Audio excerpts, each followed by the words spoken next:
صل على رسوله الكريم.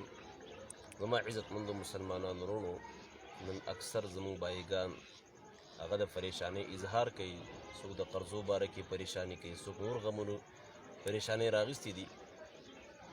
نو د دې پریشانی نه د وتلو دپاره حالانکه جناب نبی کریم صلی الله علیه وسلم صحابه کرامو ته دعاګانې ښودلې دي.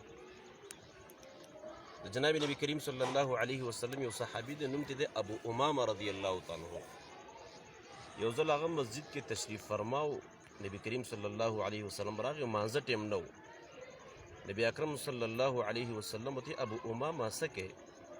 وی د الله نبی پریشانی راغستې یم، قرضونو راغستې یم، د هغه د غم د وجې نه پریشان یم، دلته راغلی یم ځکه صحابه کرام او جناب نبی کریم صلی الله علیه وسلم چې څه قسم تکلیف فراتلو، حالات براتلل، د الله کور ته به تلل، د الله در ته به تلل.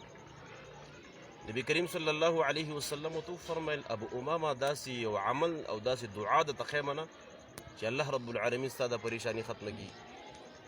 نبی کریم صلی الله علیه وسلم ته ابو امامه سحر و ماښام د دې دعا اهتمام کوه. اللهم انی اعوذ بک من الهم والحزن واعوذ بك من العجز والكسل واعوذ بك من الجبن والبخل واعوذ بك من غلبة الدين وقهر الرجال. د دې دعا اهتمام کوه.